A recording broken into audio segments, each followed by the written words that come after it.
fue una decisión, Mike. Dice, me voy a enfocar en aprender del mundo corporativo, me voy a enfocar a aprender de los líderes que han logrado cruzar barreras globales, regionales, que han logrado normalizar y escalar procesos productivos y de distribución en América Latina para sobre ese aprendizaje fortalecerme un poco más en mi espíritu emprendedor. Y esa fue una decisión, Mike, y la tomé yo creo que en el momento correcto, con la economía correcta y con los mentores correctos. Ese sentimiento no me ha dejado nunca. Hay un sentimiento de que cuando haces algo por tu cuenta y que eso es retribuido con base en la calidad y congruencia y consistencia de lo que estás haciendo de cara a un usuario, es muy gratificante. Muchas veces yo me encuentro con gente, Mike, que me dice, pucha, he hecho 100 presentaciones, 500 presentaciones, 80 presentaciones. La pregunta que deberíamos todos trabajar en es, de esas, ¿cuántas fueron exitosas? No es el volumen de presentaciones que haces, es cómo preparas y cómo manejas tu CRM o tu pipeline de potenciales inversionistas o alianzas estratégicas, ¿no?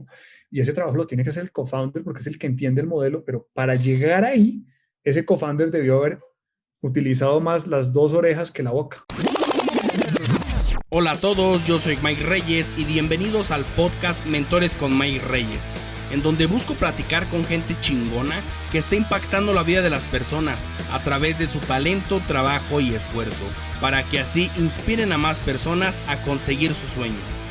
Mi invitado el día de hoy es Camilo Quintero. Camilo desde pequeño tuvo la inquietud de cómo se hacían los negocios. Decidió aprender del mundo corporativo trabajando para empresas como DHL y Tycon.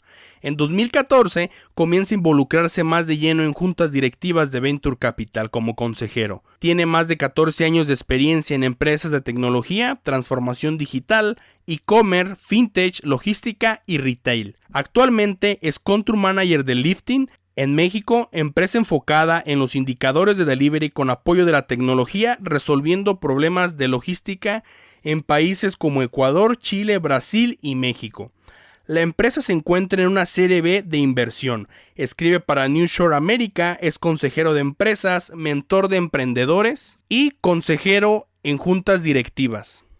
En mi plática que tuve con Camilo, platicamos sobre las historias que le contaba a su padre cuando él era niño, sus primeros 2 negocios en la universidad, la decisión más importante que tomó, cómo olfatear oportunidades de negocio, su opinión sobre los unicornios, cómo él administra su tiempo, cómo manejar el ego, entre muchas más cosas. Sin más, te dejo con mi plática que tuve con Camilo Quintero. Camilo, qué gusto tenerte en el episodio del podcast. Muchas gracias, Mike, por invitarme y por abrir estos espacios que son tan relevantes para el momento de transformación que estamos viviendo. Sí, sin duda. Camilo, una de las cosas que más me llamó la atención es que desde niño ya tenías una orientación sobre los negocios. ¿Qué significa eso? A ver, cuéntanos. Bueno, mira, yo tuve la ventaja de haber sido influenciado por mi padre y las historias que él me contaba de su papá, de mi abuelo, haciendo negocios y en el camino acompañó siempre con lecturas, con anécdotas, con historias. Y él desde niño me hacía acompañarlo en mis vacaciones a verlo en las reuniones de juntas directivas a las que él iba. Y cuando tú estás expuesto desde niño a las historias de los emprendedores y los empresarios de épocas en donde la tecnología no te daba lo que hoy te da, pues estás en la conversación más real y más cruda del liderazgo. Y eso me despertó un apetito tremendo de entender y aprender, y mi papá lo alimentó mucho con lectura y con estas invitaciones que me hacía. Ok, ¿qué tipo de lecturas eran, Camilo? ¿Algún libro de negocios? ¿Algunas historias de fantasías? Es una buena pregunta porque él mezclaba, mira, qué buena pregunta, Mike. Él me compraba libros, resúmenes de libros de negocios para que fuera lo menos complejo posible, pero eran 2 elementos donde más se generaban los aprendizajes. Uno, cuando me invitaba a estas juntas de las cuales él era miembro de la junta directiva, porque siempre terminaban con una comida o con una cena, a donde me permitían ir y era el niño de la mesa, ¿no? O sea, el chico de la mesa, y yo seguía escuchando historias. Pero cuando salíamos los fines de semana, él se inventaba historias con base en montañas o en árboles o en ríos, y mezclaba el folclore, digamos, y las historias urbanas con la historia de Colombia y cómo se había el comercio convertido en un eje rector del desarrollo de nuestras pueblos, ciudades y del país. Y eso a mí era fascinante para mí eso. Sí, sin duda. Ahora, ¿recuerdas algún libro en específico? ¿De qué tipo de libro de negocios era? Él hablaba mucho de Peter Drucker Oh, y de las lecturas de los libros que Peter Drucker hacía, y era algo que a él lo impactaba mucho. ok. Después vas a la universidad, por ahí supe que hiciste dos negocios. ¿De dónde salen esas ganas de hacer dos negocios en la universidad? Cuéntanos. Mira, en realidad bueno, estaba con ganas de generar un ingreso extra porque yo quería empezar a tener cada vez una menor dependencia económica de mi casa, porque es una forma, uno, de contribuir y dos, de sentir que eres capaz de generar ese sentimiento, Mike. Ese sentimiento no me ha dejado nunca. Hay un sentimiento de que cuando haces algo por tu cuenta y que eso es retribuido con base en la calidad y congruencia y consistencia de lo que estás haciendo de cara a un usuario, es muy gratificante. Y es pequeñito, empieza uno pequeñito, pero es de uno, tú lo Sí. generas. Y eso me permitió involucrarme en comerciante. Compraba cosas a un precio, las vendía a otro precio, y en la universidad me permitió, en esa época, cuando uno está estudiando y está pensando en otras cosas, y muchos de los compañeros están pensando en otras cosas, yo quería ahorrar. A mí me gustaba mucho ahorrar porque yo quería tener mi primer carro, ¿no? Y evidentemente los papás siempre hacían un gran esfuerzo por ayudarlo a uno a tener ese primer activo para poder moverse en la universidad. Y yo estaba muy agradecido con el hecho de entender lo que significaba ser un generador para las cosas que uno quisiera tener. Y luego también me metí en un negocio en la industria alimenticia. Adquirí una taquería en Costa Rica. A ver, Y cuéntame, ¿cómo adquieres una taquería en Costa Rica? Estás en Colombia, ¿no? no, ya estaba en Costa Rica Ah, ya porque estás en Costa Rica. estaba Ok. viviendo. Yo he vivido y operado en varios países de la región. En Costa Rica tuve la oportunidad de meterme en un negocio adquiriendo una taquería para un mexicano que había sido expatriado, que lo estaba dejando y necesitaba un socio para fondear y crecer. Y yo decidí meterme. Estaba trabajando en una multinacional como head de área, y cuando cerraba a las 5 o 6 de la tarde me iba para hacer los cierres diarios Ok. del negocio. Y los fines de semana yo llegaba con la cocinera a abrir porque había que hacer las compras en la feria y había que nutrir, digamos, el menú de la siguiente semana. Y todo este proceso, mira, yo logré vivir en simultáneo la pasión de entregar mi ruta crítica de aprendizaje a empresas muy importantes en mi vida, donde he hecho vida corporativa, pero haber tenido en paralelo, Mike, la posibilidad de conocer eh, lo que te digo, ¿no? El ser autosuficiente, el generar ingresos por mi cuenta, el saber que depende de ti, de tu liderazgo, que un negocio pase de 0 a 1 o de 1 a 2 o a 3 o a 4, te permite tomar decisiones menos improvisadas en tu carrera, en tu caminar. Ok, sin duda. Entonces estabas en la universidad, empiezas en el mundo corporativo y a la par tenías la taquería. Sí, y de hecho me metí a hacer mi maestría, todavía tenía la taquería y al final pasó algo, o sea, digamos, con el tiempo yo empecé a volverme corporativo, expatriado, y me tocó empezar a viajar 15, 21 días por mes en mi vida corporativa en las empresas que he estado, y vivir en otras geografías, vivir y operar en otras geografías. Entonces vendimos el negocio, pero yo quedé con ese bicho metido, pero en ese momento de mi vida, en mi maratón de aprendizaje, di con muy buenos líderes en las corporaciones donde trabajaba, que también a su vez hablaban mucho sobre el emprendedurismo, hablaban sobre los empresarios. No se hablaba en esa época de startups ni de ventures, eso, Mike, es No. otra época. Y no se hablaba de digamos, una permeabilidad de la Internet móvil a niveles del 70% como se tiene hoy, que eso te habilita consumo y te habilita llegarle a un costo de adquisición de cliente más barato a un usuario. Se hablaba de empresas, se hablaba de pymes, se hablaba de emprendimientos, ¿no? De comercio. Y fue una conversación que nunca dejé, yo nunca la dejé. La verdad es que en mi carrera estuve muy enfocado en el aprendizaje corporativo, porque ahí, Mike, aprendí a liderar procesos en las empresas donde estuve, aprendí a liderar compañías, aprendí lo que significa tener la responsabilidad de llevar una organización a través del talento y del liderazgo de un punto a otro. Y en el 2013-14, que empezó el ruido fuerte de los brasileros que vinieron a México a mostrarnos lo que habían empezado a hacer en Brasil, ya empecé a hablar de cap tables y de composiciones accionarias y de ventures. Sí, sin duda. Ahora, estabas en el mundo corporativo, tenías este pequeño emprendimiento. ¿Por qué mezclar las dos? Porque hubieras de haber seguido sobre una línea corporativa. A mí me llama la atención de que lo mezclabas o tratabas de mezclar las dos. Siempre, mira, es una buena pregunta. Yo salí de mi negocio y me enfoqué en hacer terminar mi maestría bien, porque mientras hacía la maestría estaba trabajando, como nos ha tocado a la mayoría. Y en la época en la que me tocó hacer a mí la maestría, los horarios de trabajo y la cultura laboral era distinta. Tú tenías una entrega en tiempo que no te permitía, además no tenías la tecnología para tener caminos paralelos que te permitieran ejecutar bien. Y yo tomé la decisión, fue una decisión, Mike. Dice, me voy a enfocar en aprender del mundo corporativo, me voy a enfocar a aprender de los líderes que han logrado cruzar barreras globales, regionales, que han logrado normalizar y escalar procesos productivos y de distribución en América Latina para sobre ese aprendizaje fortalecerme un poco más en mi espíritu emprendedor. Y esa fue una decisión, Mike, y la tomé yo creo que en el momento correcto, con la economía correcta y con los mentores correctos. Sí, sin duda. Ahora, me llama la atención porque tienes como 15 o 16 años en el tema del retail. Estabas muy metido en ese tema.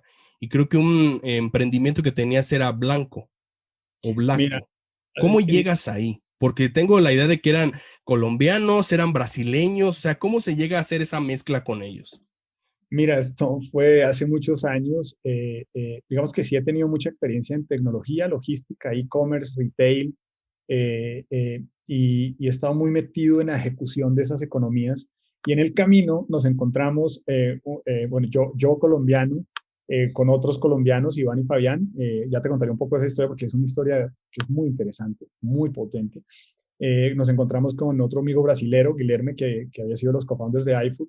Y entre un grupo de gente y un grupo de inversionistas en México construimos lo que era Blaco, se convirtió en Rápido México, y después ese venture pasó a ser parte de Sin Delantal cuando estaba todavía en México. Y si tú le preguntas qué hacíamos a la gente que estábamos en ese momento, decíamos entregar hamburguesas, o sea, en la última milla, porque todavía no se hablaba como se habla hoy del impacto que tiene la logística en la ejecución, en el diseño y la ejecución de una estrategia de cualquier negocio, y menos en la última milla. Entonces, un gran emprendedor recurrente que yo admiro y respeto mucho, y su compañero de batallas, que son Fabián y Iván, hoy son los co-founders de Cargamos, que están haciendo una gran gestión por armonizar los costos y la calidad en la entrega de última milla en zonas de alta densidad. Ellos venían de hacer cosas muy exitosas en el entendimiento de las startups, que ya estaba la tecnología, ya estaba el modelo, ya estaban los inversionistas empezando a inquietarse en Estados Unidos, en Brasil, y logramos convertir una organización tradicional, una empresa tradicional, en una organización que incluía la innovación con entregas en motos, en bicicletas o a pie. Y eso fue una experiencia alucinante, Mike, porque nadie hablaba de eso.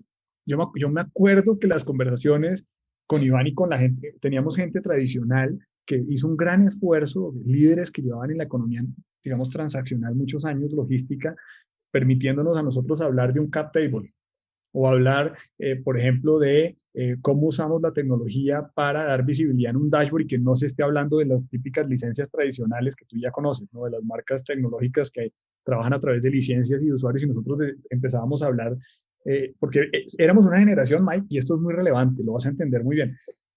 Logramos ver las .com. Yo logré ver las .com.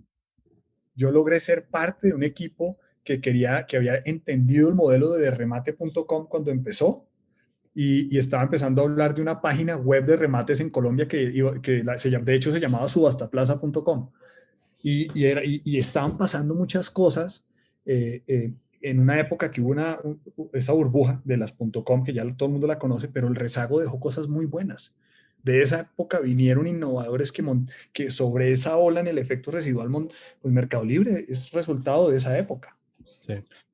Entonces, por eso es que yo siempre trato de compartir, Mike, cuando me invitan a estos espacios, que es la resiliencia y es el entendimiento de que esto es una maratón de largo plazo y no una carrerita de corto plazo, lo que lo lleva a uno a construir resultados y anécdotas positivas, incluso cuando se aprende con aprendizajes muy duros. Y esa es la diferencia, Mike, entre la ruta de inventar, voy a seguir un propósito de un unicornio, ahora podemos hablar de eso, o voy a seguir el propósito de entenderme como líder y utilizar la tecnología para escalar y exponenciar soluciones de las que me enamoro. Sí, sin duda. A ver, lo de los unicornios lo vamos a dejar un poquito más adelante. Cuéntanos de Blacko, ¿qué fue lo más difícil de hacer Blacko? Mira, lo más difícil, originalmente fue una organización montada por Iván y por Fabián. Yo llegué, o sea, los que llegamos después, llegamos cuando se quería transformar en un negocio exponencial en México, y nos tocó vivir no solo el 0 al 1, eso fue lo más difícil, el 0 al 1, Mike, o sea, pasar de un business plan, que me acuerdo que lo hicimos en un Word con el Excel del caso y las corridas, de esas reuniones buscando inversión, buscando conciliar la parte que yo representaba en esa alianza y la parte que ellos representaban, nos hizo pasar por momentos muy, muy confusos, ¿no? De cómo explicarle a la gente que invertía que nosotros éramos una solución de última milla con tecnología, o que iba a ser una solución que no iba a utilizar recursos propios en la mayoría de los casos. Que teníamos era que proveer visibilidad para que las cosas pasaran más rápido y a menor costo. Es muy difícil, Mike. Ponte en contexto en la época también. O sea, cuando empiezas a hablar de cosas que la gente no entiende, que la gente está acostumbrada a hacer con herramientas tradicionales y transaccionales, correcto, tienes razón, sin el tal, hoy, cuando tú levantas la mano para buscar gente que te apoye en los procesos de Customer Experience o de XC o XU, lo que sea, ¿cuántas manos se levantan versus las que se podían levantar cuando había que hacer una corrección en un desarrollo? ¿Cuánto duraba? ¿Qué impacto tenía en la satisfacción del cliente?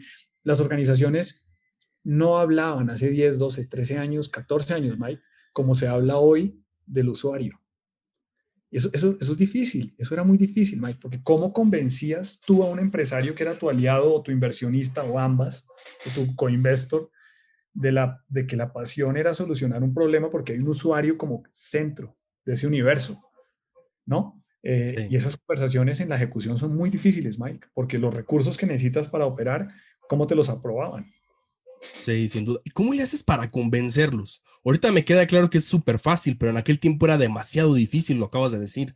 ¿Qué hacía Camilo para convencerlos? Mira, hay que ponerse en los zapatos de las partes que estás conversando.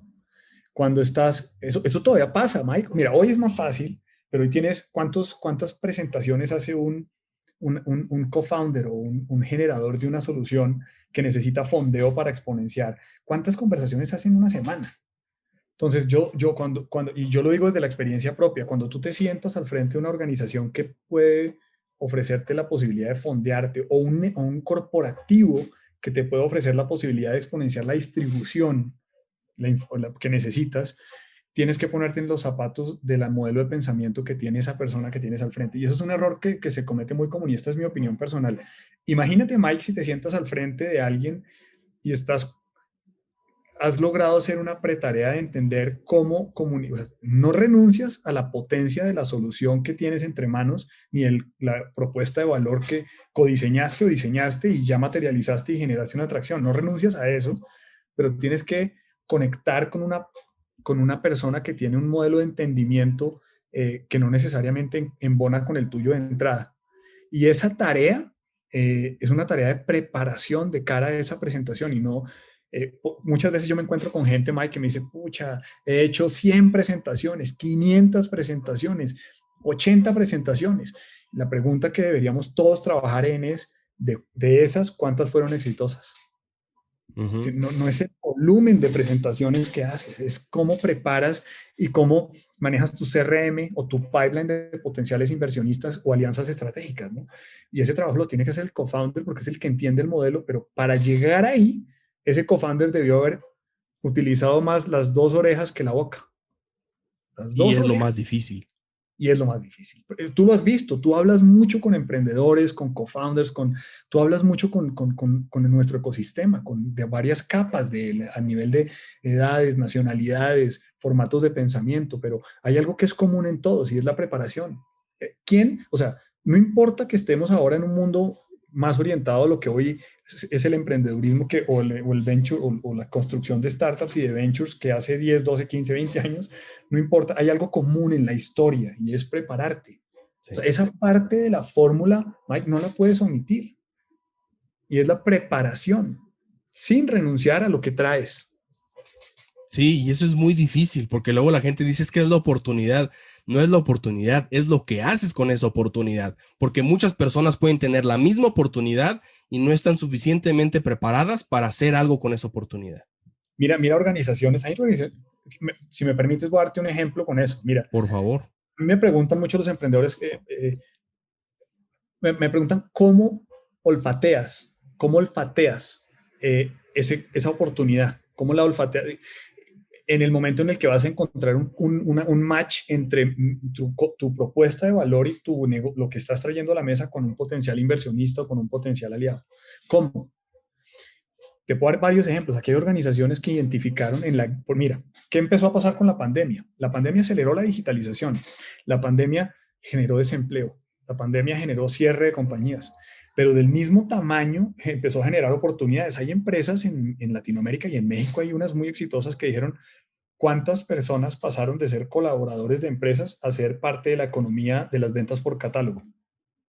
Y esa economía de las 3 y casi 4 millones de personas que trabajan ahí, cómo consumen y qué estarán dispuestos a pagar por tiquetes de adquirir productos vía e-commerce, por ejemplo. Y ahí se empezaron a insertar un montón de empresas. Sí. Y luego fintechs en la gig economy. Empezó a crecer la gig economy y hubo mentes muy agudas que empezaron a decir la gig economy, ¿cuántas personas están haciendo ahora uso de sus recursos para darle servicios a plataformas de movilidad, a plataformas de e-commerce, a plataformas de logística? Y esa gente también consume, solo que consume productos financieros diferenciados que están asociados, mira esto, vía inteligencia artificial a cómo reciben sus pagos y no a su endeudamiento.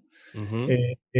No pueden ir a presentar un montón de documentos a una institución tradicional, legacy financiera para tener un crédito para crecer su negocio en el gig economy o crecer su red en las ventas de catálogo. Y hubo startups que entraron ahí y los están financiando y los están habilitando y les están dando herramientas para poder hacer un montón de cosas. Sí, cosas que antes no se podía. O sea, qué hueva ir ahorita al banco y esperarte una fila gigantesca para sacar una tarjeta, si lo puedo hacer desde mi teléfono. O te acordás, a mí me pasó mucho por mi generación, cuando te hacían un fraude con una tarjeta, ¿cuánto durabas de tu tiempo y del costo de tu tiempo? Exacto. Versus hoy, lo haces con tus dedos en la terminal manual, en la terminal móvil, ¿no? Sí, sin duda, es súper facilísimo. Entonces, yo yendo a tu pregunta, o sea, ¿cómo? ¿Cómo? En el cómo, o sea, hoy yo creo que, mira, estamos en un momento histórico, Mike. No sé si tú lo has visto igual, pero ¿cuánta gente de generación Baby Boomer, X, Y, Millennials, Centennials, estamos mezclados pero activos laboralmente hoy gracias a la tecnología? Nunca había pasado, nunca. Sí. Hoy podés tener un miembro de board de tu startup de 60 años, muy joven, Baby Boomer, muy joven, pero con una experiencia que tú no tienes, siendo miembro de la junta de tu empresa, diciéndote qué piensa de cómo estás administrando tu negocio. Sí, sin duda, ahorita, y yo creo que eso es demasiado enriquecedor. O sea, es muy enriquecedor cuando hay estos choques de generación, pero que hay un cierto respeto por cada uno de los lados y es más, vamos a colaborar entre todos. Porque, por ejemplo, un baby boom tiene toda la experiencia, pero a lo mejor no le sabe tanto a la tecnología que un millennial o incluso que un centennial. Pero esos choques y esa apertura de parte de los dos hace que sea muy enriquecedor la experiencia. Mira lo que acabas de decir, y voy a ir al ejemplo de Iván y de Fabián, que los conoces seguramente, que cargamos hoy. Iván y Fabián eran el equivalente hace muchos años al startupero de hoy. la mente, la agudeza de instinto, la capacidad creativa y la capacidad de ejecución. Y llegan a hacer un equipo con un Camilo, que era la parte en el medio hacia los socios locales que iban a poner capital e infraestructura. O sea, pero no funciona sin uno de los elementos de esa fórmula. Lo que funcionó fue toda la fórmula. Exacto. Esto que te acabo de escribir de Iván y Fabián, Camilo haciendo la lectura entre esta innovación, capacidad creativa y ejecutora, y el empresario de 40 años de su empresa que ya factura X monto muy alto, que es una de las empresas más grandes en su ramo y que quiere hacer una inyección de innovación, pero tiene miedo, pero tiene temor, pero entonces ese concepto, esa metodología de inclusión, Mike, de inclusión es muy importante para los ventures hoy. O sea, porque hoy puedes trabajar con gente de cualquier lugar del mundo, de cualquier afiliación religiosa o de modelo de vida o de interpretación de cómo interactúa en la conciencia social a la que pertenece, y eso lo hace riquísimo. Y es lo que tú dices, o sea, hoy no, mira, yo creo que eso los inversionistas necesitan más a los co-founders que los co-founders a los inversionistas. Y yo he notado que muchos de los co-founders ya empezaron a aterrizar muy adentro de su ejecución ese concepto de incluir, de ecosistema, de colaboración, la palabra que usaste. Sí. Sí, sin duda. O sea, esto no vuelve a ser que sea más colaborativo. Ahora me llama la atención, ahorita vamos a regresar a lo otro, pero me llama la atención de que los co-founders necesitan a los inversionistas. No, de que los inversionistas necesitan a los co-founders. ¿Cómo llegas a eso? A ver, cuéntame. Mira, es parte de lo que te comentaba ahorita de filtrar y preparar, ¿no? Cuando yo me he encontrado mucho co-founder muy técnico que está enamorado de su tecnología. Esa es una historia, pero hay otra historia, y es el co-founder que a través de la tecnología habilitó procesos para reducir costos y solucionar un problema.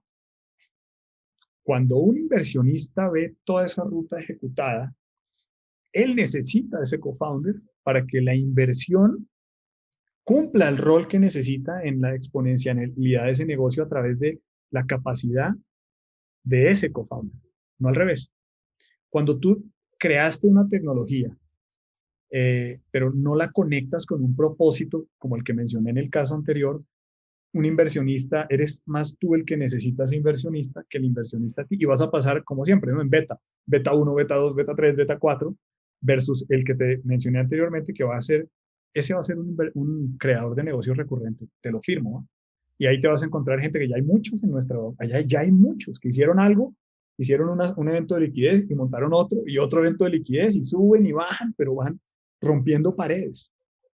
Sí, sin duda. Mike, los emprendedores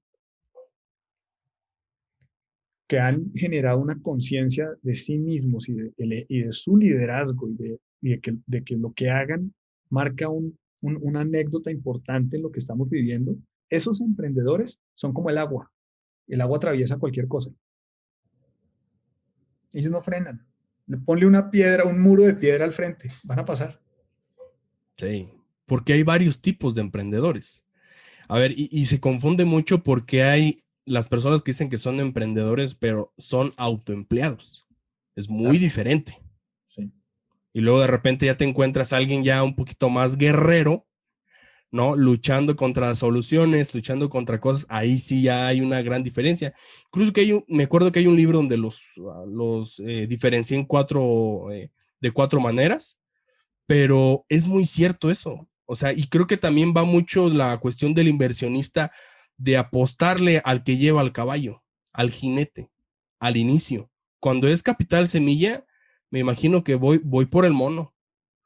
Claro, y los inversionistas ángeles toman un rol súper relevante, ¿sabes, Mike? Porque apuestan. Esa es una apuesta. Sí, O sea, es muy difícil. Es muy difícil. Es muy difícil. O sea, Mike, vos te enfrentas, ya una vez estás operando un negocio a un 15 y un 30, ¿me entiendes? A un payroll, a una quincena, a una responsabilidad. No importa que sean dos, es lo mismo que fueran 500, ¿me entiendes? O sea, tienes gente, lideras un equipo, personas, ¿no? Que están co-construyendo contigo un negocio. Por eso es complicado. A ver, quiero regresar un poquito a lo de Black Oak, ¿no? Que lo hicieron, que lo formaron. Me decías que lo más difícil es de 0 a 1. ¿Cómo, cómo llegan a tener una mentalidad de emprendimiento, Camilo? O sea, ya habías pasado por una cuestión teniendo un switch corporativo, ahora es un switch de emprendimiento. ¿Es un switch diferente? Sí, mira, yo siempre he creído en la P de People. Mira, y lo voy a volver a decir porque es alguien que incluso valdría la pena que conocieras. Cuando tienes un modelo de aprendizaje en donde la transferencia del conocimiento ha sido a través de la gobernanza y de los procesos de una multinacional o de una organización regional, pues eso es una gran escuela, pero eso hay una gran distancia al pensamiento del emprendedor y del emprendedor que hace de 0 a 1. Entonces, si no hubiéramos sido incluyentes las partes que compusimos esa fórmula, porque yo estaba, acuérdate, en el medio de un grupo de dos co-founders, emprendedores creativos, proactivos, ejecutores, y una empresa tradicional que estaba transformándose, que quería hacer inversión en innovación. Y Iván llega con Blanco en el medio, con Fabián, y ahí está la primera etapa de la pregunta que me haces de aprendizaje. Para poder aprender tienes que escuchar, tienes que observar. Entonces, yo siempre invito a la gente a observar. Si de verdad quieres involucrar en la ejecución de tu propósito de vida, el venture, las startups, el emprendimiento, observa y escucha, observa y escucha. No dejes que tus filtros tradicionales saquen un juicio de valor porque estás reaprendiendo otra vez todo. Cuando escuchas a una persona en el 2013 hablar de cap table, te puedes imaginar lo que pensaban las personas en ese momento. O sea, ¿qué es eso? ¿Cómo que shares? ¿Cómo que vesting? ¿Qué es eso? ¿No? No entiendo a qué te refieres con revenue share, a un modelo aplicado a tecnología. Entonces, lo primero que yo recomiendo siempre es, primero tiene que haber un gusto y una voluntad, o sea, una decisión. O sea, algo me atrae y he decidido explorarlo. Entonces, obsérvenlo, escuchen, busquen gente. Hoy los emprendedores, Mike, hoy tú los invitas a un café y todos van. Incluso los que ya han hecho empresas enormes o que están invertidos. A ellos les encanta compartir lo que han aprendido. O sea, no hay un momento con mayor generosidad que hoy. Entonces, busca ese espacio, pero tienes que buscarlo y tienes que escuchar más de lo que hablas y tienes que observar. Y ojalá en tus horas extra, porque siempre encontramos las horas, pedir pro bono que te dejen acompañar una organización para entender cómo operan, cómo piensan, aprender, entender. Entonces, un corporativo, que también lo respeto mucho, que quiere empezar a entrar en esta organización, tiene muchas rutas para entrar. O eres inversionista ángel, lo puede ser, pero también tienes que entender a qué estás entrando, tienes que entender el modelo de pensamiento. No es como antes que era poner una plata y ver, a ver, para eso hay otros instrumentos. Sí, sin duda. Mejor saco un crédito en el banco. Aquí es acompañando y dejando operar, acompañando y dejando operar. Y lo puedes hacer como inversionista ángel, lo puedes hacer como inversionista en alguna etapa más avanzada, o como te digo, les puedes decir, Mike, quiero ser parte, un advisor externo de tu organización y te voy a hacerlo pro bono. 2 horas al mes quiero que me dejes acompañar a la gente que ejecuta para aprender. Porque es que esto se aprende mientras el avión va en marcha, Mike. O sea, no es cierto que la gente hoy del corporativo sale hablando de startups porque se leyó los últimos 6 libros, ¿me entiendes? O sea, sí, sin duda. Y lo escuchas mucho.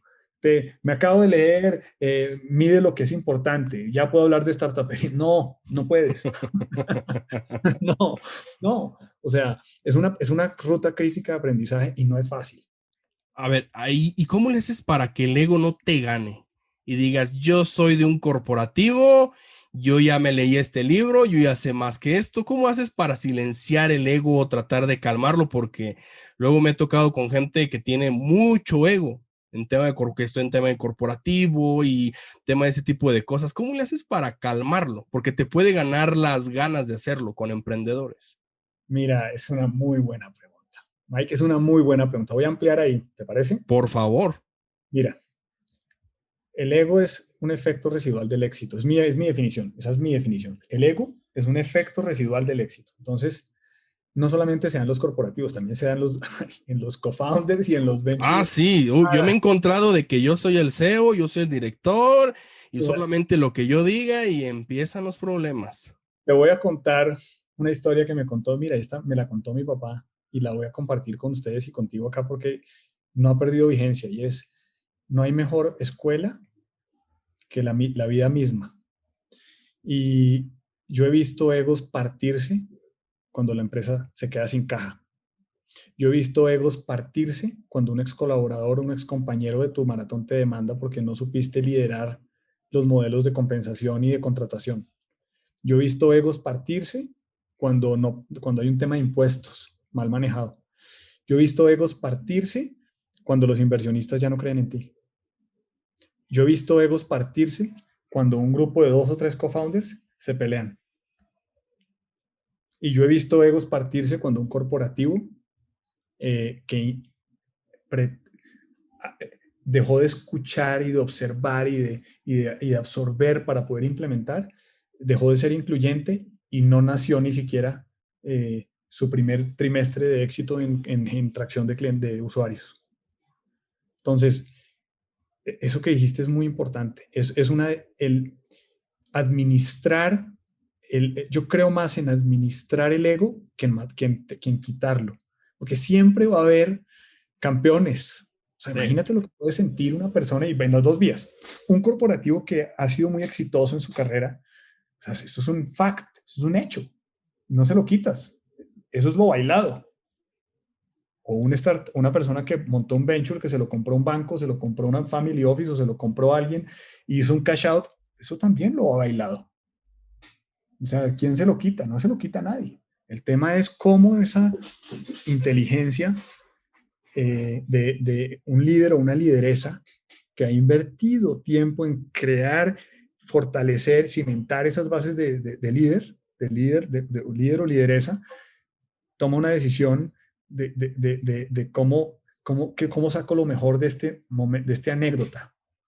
Y ese tipo de gente es la que llega más lejos, cuando te revientas y ves que esa persona es capaz de absorber y seguir caminando más despacio, pero no pierde el propósito. Pero el ego siempre va a estar ahí, Mike, siempre. Mike, ¿cuántas veces no te has encontrado, si lo has notado en la conversación que estamos teniendo, nadie es dueño de la verdad? O sea, uno dice, esta es mi opinión con base en mis aprendizajes y con base en mis filtros. Y este mensaje siempre se lo digo a los startuperos, siempre, siempre, Mike.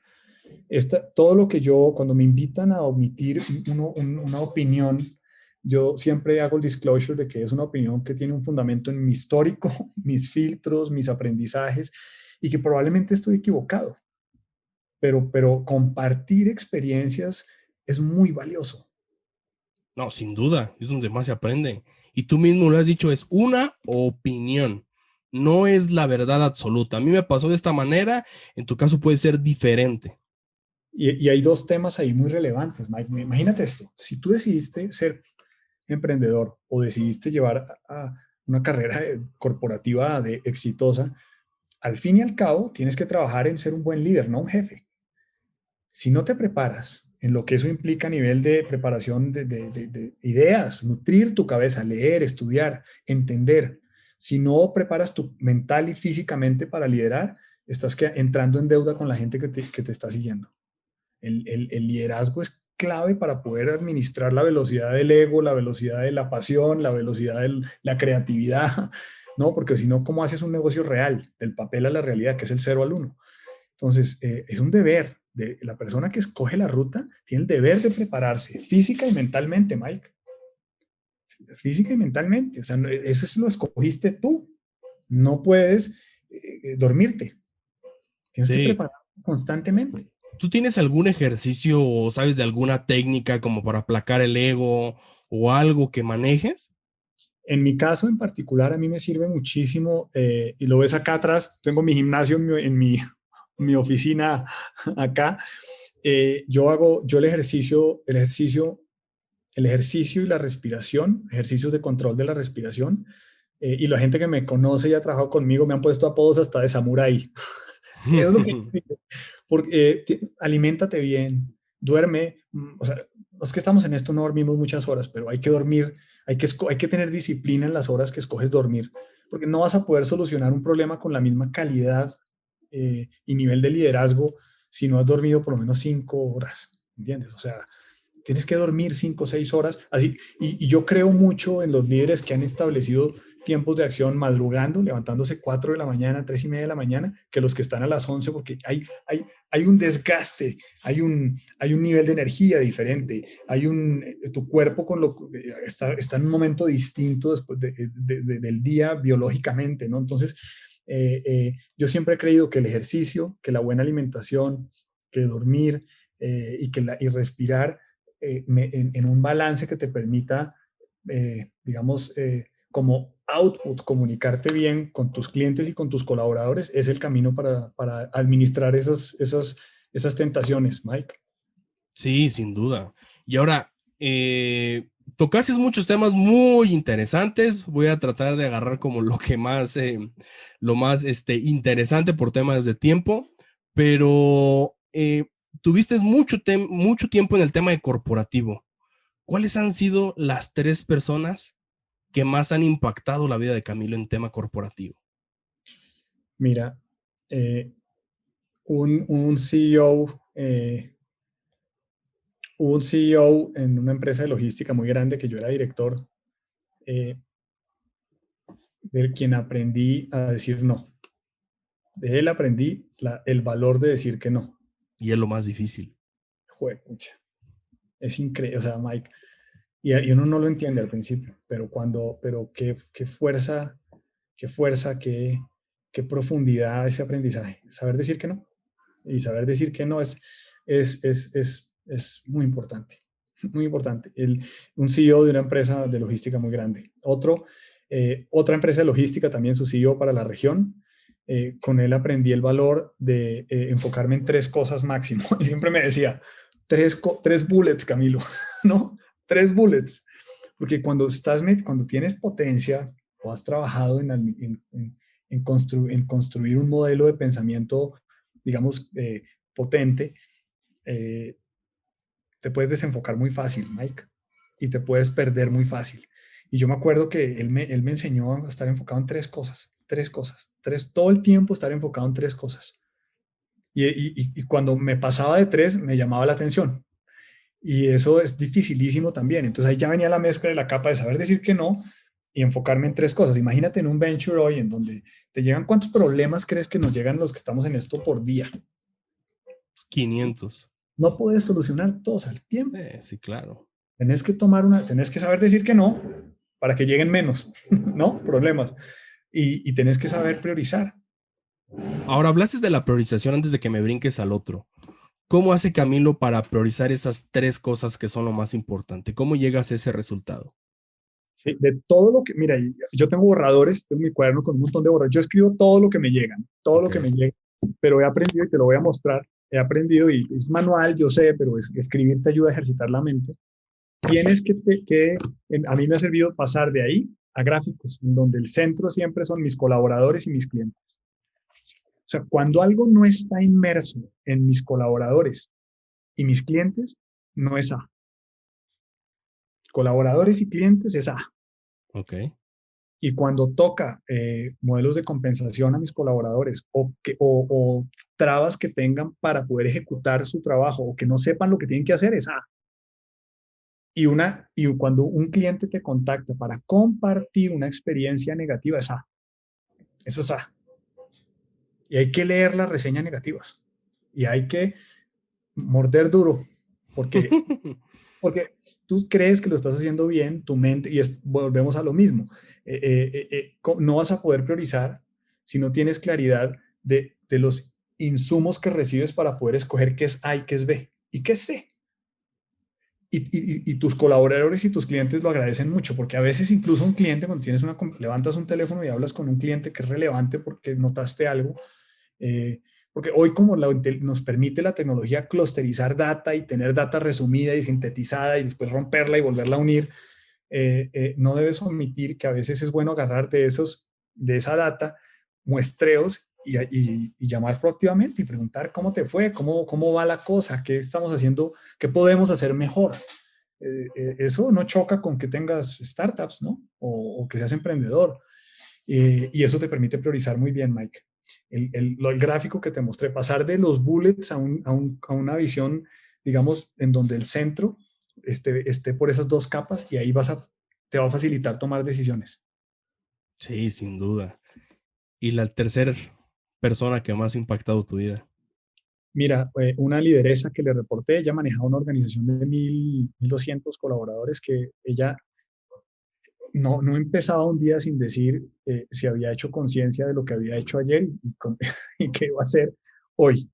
O sea, ella me obligó a entender que yo no puedo llegar a decir lo que creo que es una verdad sin haber sido autocrítico y sin haber entendido mi rol en lo que estoy liderando.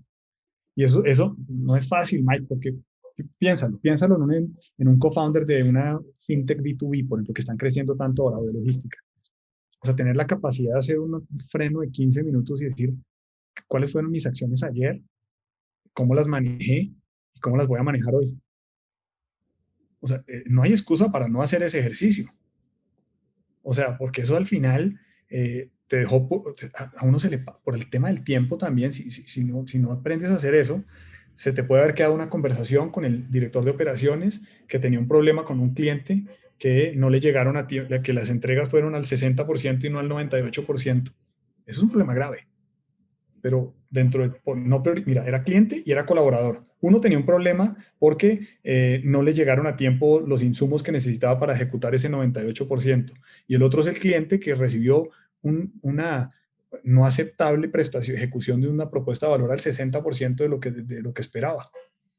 Y eso pasa cuando no, cómo lo manejé ayer, con quién hablé ayer, porque si no le entraste al proceso, dejaste un problema acumulándose. Y por eso estas tres aprendizajes para mí han sido tan relevantes. Saber decir que no, entender un modelo con bases, digamos, fundamentadas de priorización y ser autocrítico. Sí, sin duda. Y a veces es complicado, me imagino, el tomar este tipo de decisiones. Claro, Mike. Mike, es que hay mucha gente haciendo propuestas de valor. Mientras tú y yo estamos hablando, están naciendo más startups. Mientras tú Sí. y yo estamos hablando, están pivoteándose otras. Entonces, porque hoy hay mucha más gente con las herramientas suficientes para exponer su talento. Entonces, sí, hay que estar enfocados, hay que ser autocríticos y hay que saber decir que no. Sí, sin duda. Dale, dale. Esa es mi interpretación, ¿verdad? Me falta caminar un montón, me faltarán raspones de rodillas, me faltarán tropiezos, me faltarán aprendizajes, pero es así. Sí, ahora aquí sí quiero tocar el tema de los unicornios. ¿Tú qué piensas del tema de los unicornios? Mira, esta es mi opinión personal y la sostengo de la siguiente forma. Cuando tú estás enfocando toda la energía con la cual quieres diseñar o implementar lo que diseñaste, pensando que vas a ser un unicornio, lo que yo he notado es que tiendes a perder el verdadero propósito del negocio que estás creando. O sea, esa es una situación. En cambio, cuando estás pensando apasionadamente en la solución que construiste para un problema real y esa solución es escalable, es replicable y es monetizable, ¿dónde estás enfocando tu energía? ¿En eso o en quién te está viendo para llegar a ese unicornio? Entonces, yo siempre he creído que cuando uno enfoca toda su energía en qué actividades tengo que ejecutar hoy para hacer una compañía unicornio versus cómo ejecuto mi propuesta de valor para atender más personas y más usuarios solucionándoles el problema, estás equivocado. Entonces, si la segunda hace que llegues a ser una empresa de 1 billion, bien, bien, pero no fue porque yo he escuchado gente decir, es que yo voy a ser un unicornio y voy a ser el primer unicornio de tal geografía. No es una, los que han llegado ahí, tú has conocido varios, lo que han vivido del punto A al punto B.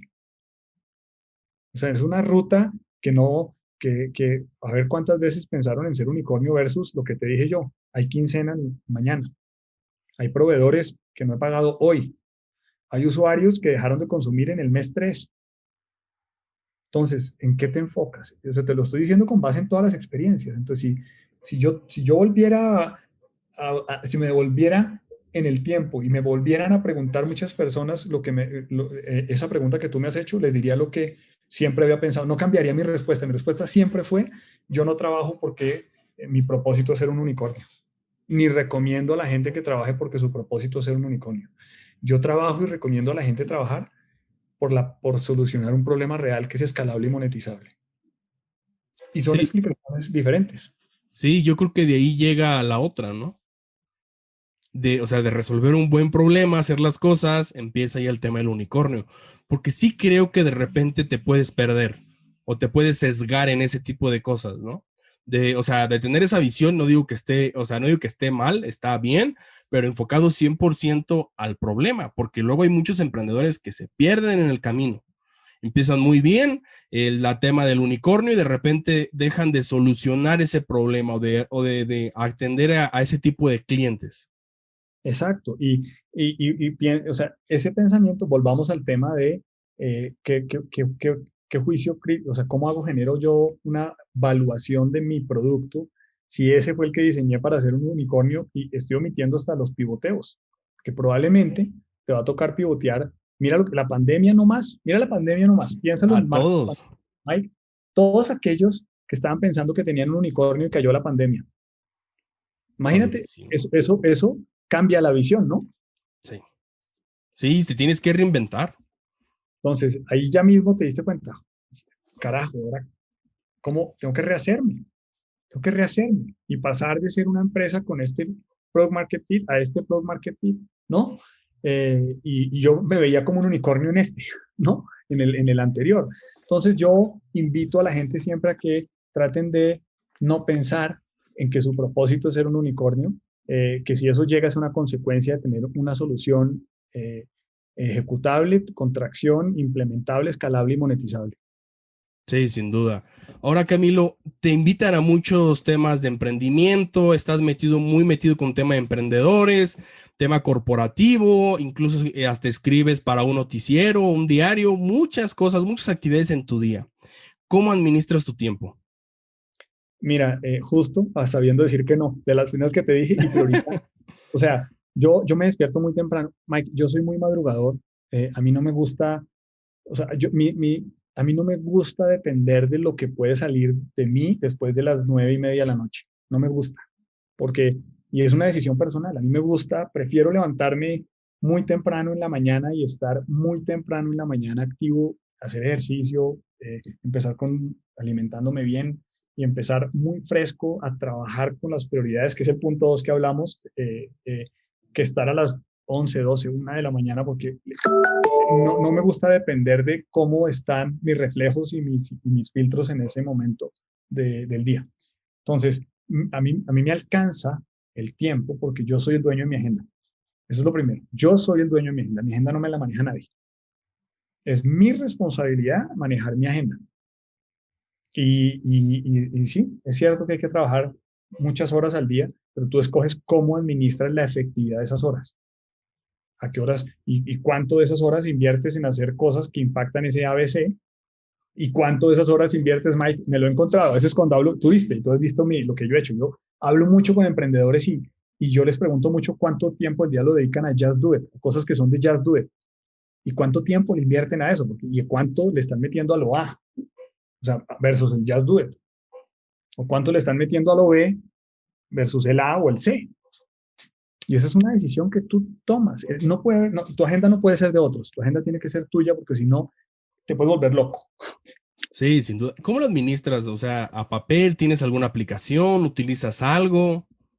Yo tengo mi G Suite alimentada con todas las herramientas que eso conlleva, asociada a una decisión que me despierta, como te digo, mis bloques son a la hora a la que me levanto, el ejercicio que hago, el arranque alimenticio y la gente que me conoce y con la que trabajo de cualquier manera sabe que yo muy temprano voy a haber contestado todas las inquietudes que tenía que contestar decidido todas aquellas decisiones en las que estoy involucrado como individuo, como parte de un equipo, y a esa hora ya habré dicho que no o que sí a las cosas en las que voy a participar en el día y en la semana. Entonces, esa es como la mecánica que yo uso, Mike, y no me ha fallado. Los fines de semana trato después de las 12 del día desconectarme hasta la tarde, porque sin balance no hay calidad. Sí, y luego es lo más difícil. ¿Cómo logras un balance? Mira, el ejercicio ayuda mucho, Mike. El ejercicio ayuda mucho, porque el ejercicio te obliga, tú sigues pensando, ¿eh? Tú sigues pensando, o sea, estás, y la verdad, sabes una cosa que te lo he dicho varias veces en esta conversación, la capacidad de incluir. Hoy tenemos también muchas más lideresas participando en las decisiones y eso es magnífico porque estamos positivamente expuestos a modelos de pensamiento muy estructurados. Tú has entrevistado lideresas. O sea, las lideresas tienen es un liderazgo del cual vamos a aprender mucho. Y ahora que me preguntas por prioridad y orden, ahí tenemos mucho que aprender de las lideresas que están creando compañías, llevando compañías y también trabajando en corporaciones. Sí, es magnífica esa parte. Camilo, si tuvieras la oportunidad de darle un consejo al Camilo que está en la universidad con esos negocios, ahorita ya con toda tu experiencia que tienes, ¿qué consejo le darías? Le diría, es una maratón, no es una carrera. Esto es una maratón, Camilo. Me hubiera evitado muchas frustraciones. Sí. Cerramos con la última pregunta porque sé que te tienes que ir. Vas caminando por la calle y te encuentras una lámpara mágica. Al frotarla, aparece un genio que te dice que te concede un solo deseo, pero va a ser el que Camilo quiera.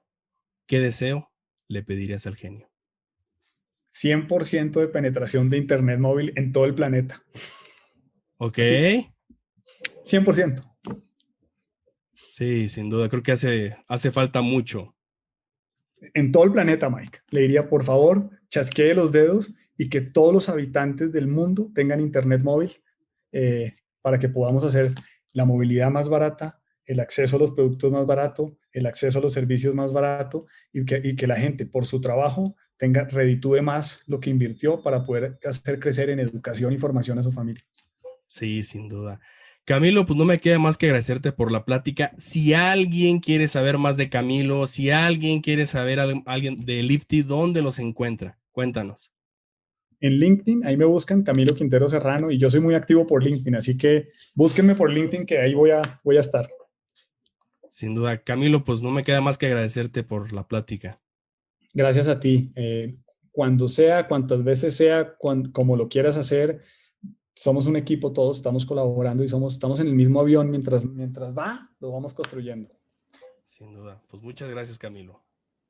La verdad es que me puedo pasar horas y horas conversando con Camilo, tiene mucha experiencia, está muy involucrado desde el mundo corporativo, de emprendimiento, startups y todo el Venture Capital. Si encontraste algo de valor en este podcast, agradécele a Camilo, lo encuentras en LinkedIn como @Camilo Quintero Serrano. Si te gustó el podcast, suscríbete en Spotify y danos follow. Si nos estás escuchando en iTunes, califícanos con 5 estrellas y déjanos un breve comentario. Me encantaría leer tu feedback, es una acción que a ti no te cuesta nada, pero a mí me ayuda bastante. Si nos estás viendo desde YouTube, suscríbete al canal y déjanos en los comentarios con qué te quedas de este episodio. No olvides seguirnos en nuestras redes sociales como @mentorespodcast en Facebook, Instagram, YouTube y TikTok. Recuerda mencionarnos en tus historias de Instagram para repostear. Si quieres iniciar tu semana de la mejor manera, suscríbete a nuestro newsletter. ¿Qué es nuestro newsletter? Es un correo muy corto que mandamos cada lunes donde añadimos alguna charla TED, alguna película, recomendaciones de libros por parte de nuestros mentores y la frase de cada semana. Solamente tienes que mandarnos un correo electrónico a mentorespodcast@gmail.com con el asunto lunes de mentores y cada lunes vas a recibir este pequeño pero poderoso correo que te va a ayudar a que inicies tu semana de la mejor manera.